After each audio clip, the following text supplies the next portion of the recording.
Hello, everyone. We would like to welcome you to this public talk of the Golden Rosy Cross. In this public talk, we would like to address one of the key elements of the universal teaching. That is, the absolute unity that lies underneath everything that exists. A deep and true unity that manifests itself from the smallest tiny bit of one atom until the vast magnitude of the whole universe. A unity that allows you to see that there is a perfect correspondence between man, the cosmos, and the macrocosm. Man, cosmos, macrocosm. That is the underlying idea behind the theme of today's public talk. That is the main idea behind this principle formulated by Hermes Trismegistus. As above, so below. As below, so above. This principle evokes the fact that we can see an archetype in the whole universe, from its tiniest particle to the biggest cluster of galaxies. An archetype that stems from the perfect unity between the highest power of ideation, the spirit, and its purest form of manifestation, the original matter. Because when perfect ideation and manifestation unite themselves, emerges the archetype of the divine being, of God itself, that we recognize as the center and the circle, the original idea and its corresponding field of manifestation. That is why Hermes Trismegistus also said that God is an infinite sphere, the center of which is everywhere and the circumference nowhere. We can see this perfect unity in the macrocosm when we compare the shape of the solar system seen from afar and the electromagnetic field of our planet Earth.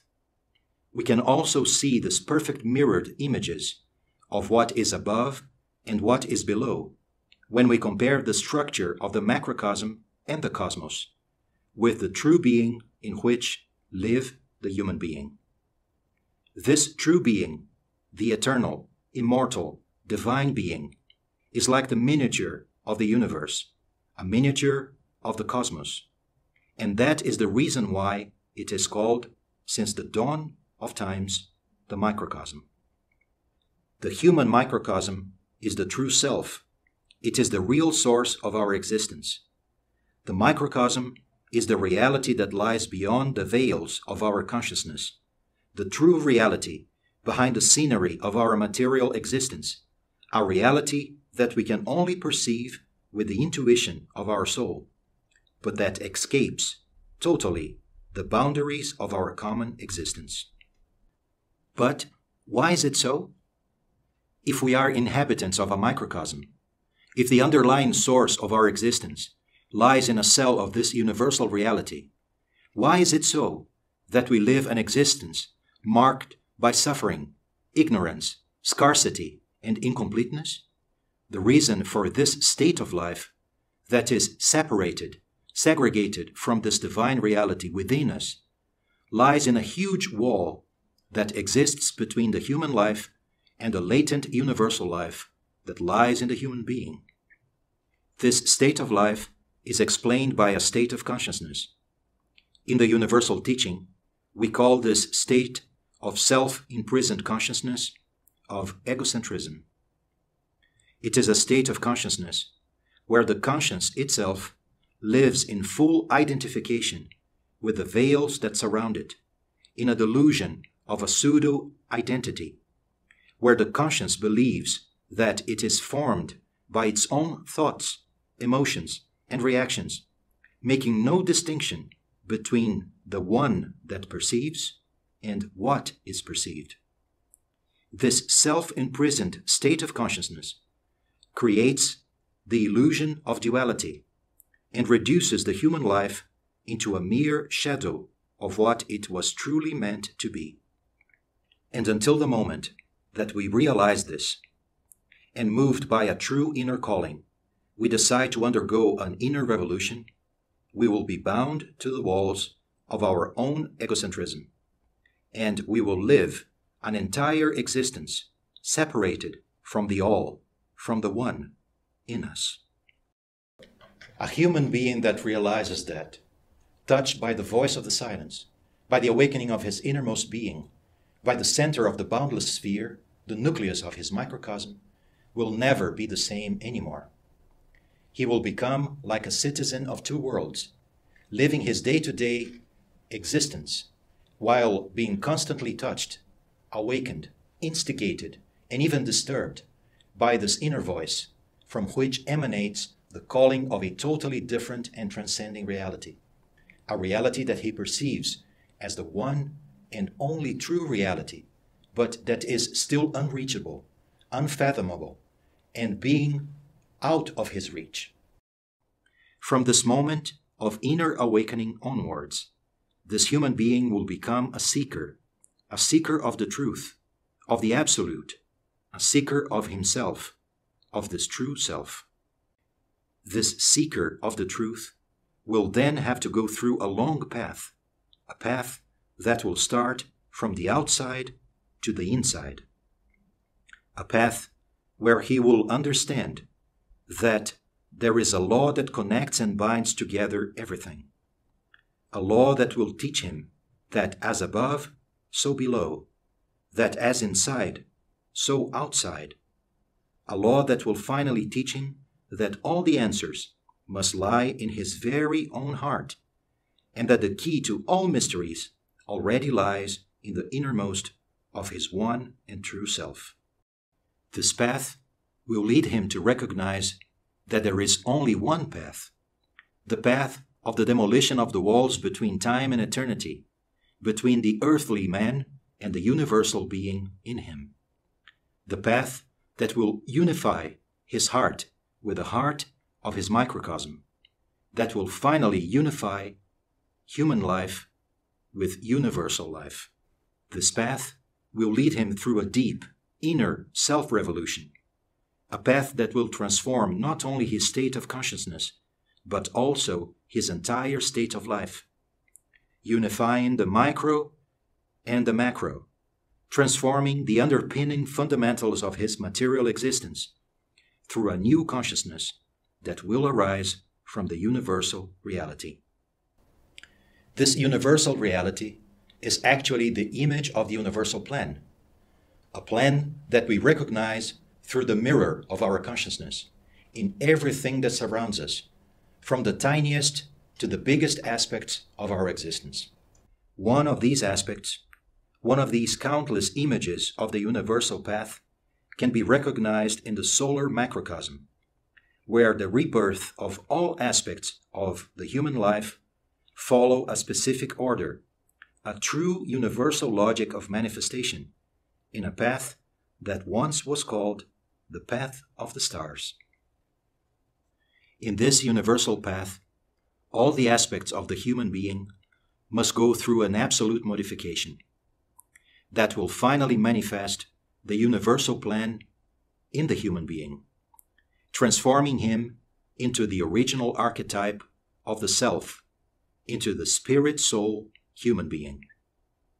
As Hermes Trismegistus said before, everything begins with the center, the point around which we can draw the new circle of life. This point, this center, is the divine universal spirit spark in the heart of the human microcosm, this latent center of the true self, the real conscience that must once again shine, touching the very essence of the human consciousness and totally unifying itself with it. This is the new center of the sphere, the new center of the whole system of life that must emerge in the first place, and that should gradually substitute the old egocentric consciousness. When this process of the awakening of the true self in us, this new sun of our existence, has sufficiently progressed, then the three new capacities of the human consciousness will be able to manifest themselves. The first aspect of this threefold transformation of the human consciousness is represented by Mercury, the new Mercury, that symbolizes the new power of the superior thinking, that stems directly from the innermost center, the sparking sun of our microcosm. This new Mercury represents the freedom of the human mind from the repetitive mental cliches, from the delusion of the egocentric identity, and from the countless mental images that swarm in our minds and energetic field, and that confound our understanding and cloud our judgment. The new Mercury will heal the human consciousness from ego. It will re-establish a quiet and balanced lucidity and a true capacity of self-awareness through a real capacity of knowing the depths of our existence, what is also called true self-knowledge. When the new Mercury shines in the skies of our microcosm as a new beacon in our minds that directly reflects the fire of the new sun, the fiery center of our microcosm, then a second new capacity may arise in the human consciousness. This second new capacity is represented by Venus, a new Venus that symbolizes the rebirth of our sentimental, emotional life. In our current egocentric state of consciousness, our emotions represent our subconscious life, where Venus is driven by our egocentric, biased, and selfish love. But when the new Venus arises in our microcosmic sky, this represents the dawn of the true and universal power of love, of the one unconditional love that makes no difference, that segregates nothing, that demonstrates no personal preference, but instead radiates over all like the impersonal light of the sun. Venus is also known as the morning star, the brightest mirror of the light of the sun that shines and announces a new dawn. When this second new capacity of the human consciousness, of the human soul, is renewed by the rebirth of the new Venus, we can finally say that our emotional life will be able to be freed up of the deep suffering and incompleteness that stems from our old egocentric life, from our old selfish love. The true, universal love, the second capacity of the human consciousness that emanates from the universal sun, the center of our microcosm, will then glow and radiate in the skies of our inner life, announcing the dawn of a new state of consciousness. This new state of consciousness will be consolidated by the third new capacity that will finally recreate the fiery triangle of the original universal consciousness in the human being. This third new capacity is represented by Mars, the new Mars that symbolizes the new will, the renewed will that will be able to carry out the universal plan that is encoded in the innermost of our being. The new Mars represents the high priest, the highest power in the universe, that is the divine will. The new Mars in the human being means that we can be freed up of the nucleus of our egocentric life, our countless desires that surround us, surround our life like a cloud of fire, stimulating, directing, and forcing our lives in its futile persecution. When the new Mars arises in ourselves, we can finally overcome selfishness.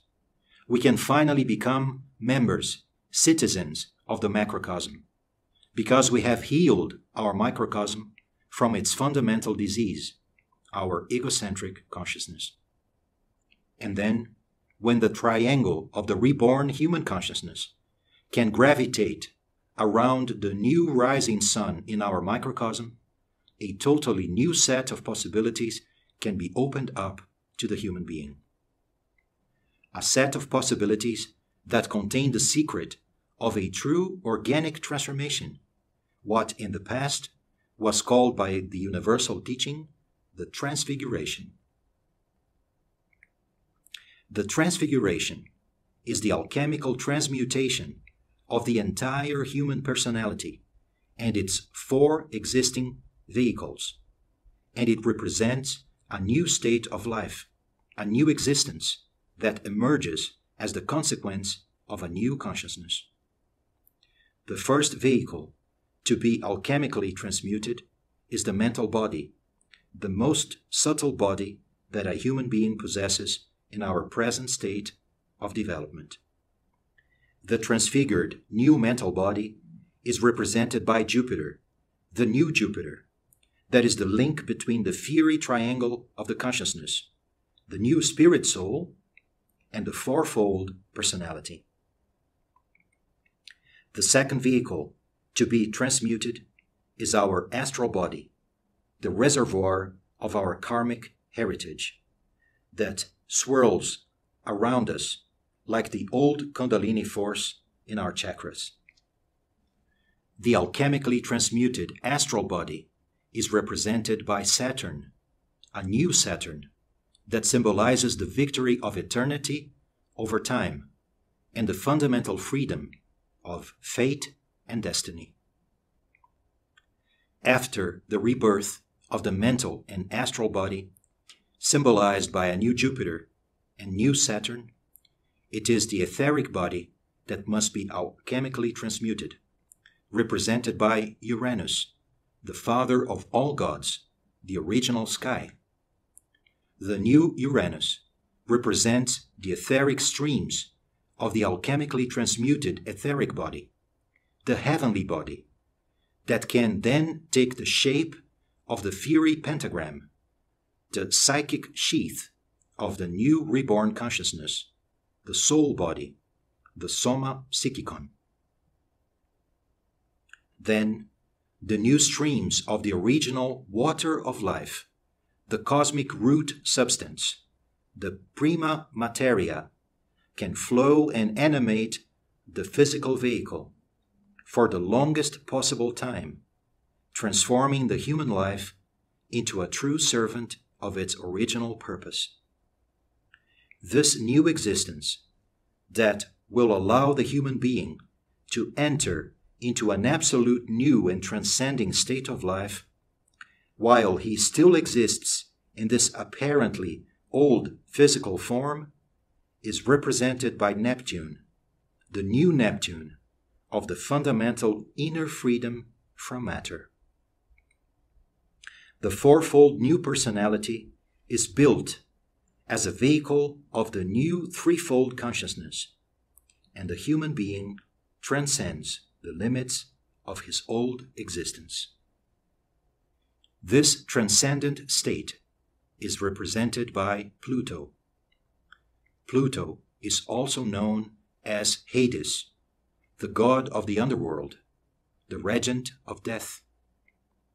Pluto represents the closed circle of human existence, the perpetual wheel of life and death.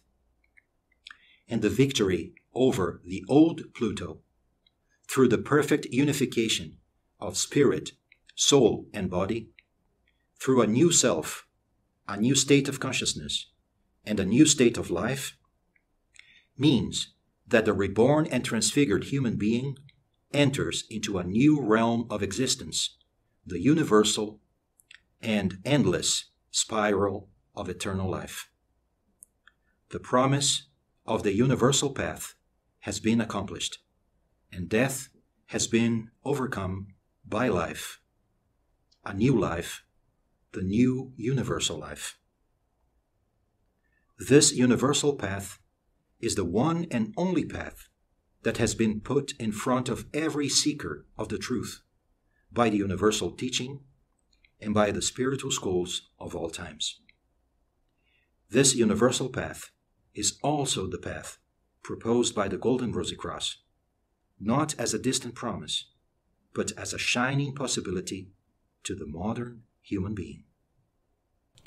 We truly hope that we've been able to share with you a glimpse of this path and its fundamental pillars during this brief video, and that we could have offered you some useful tools to your own inner work. All the very best to all, and see you soon in our next public talk.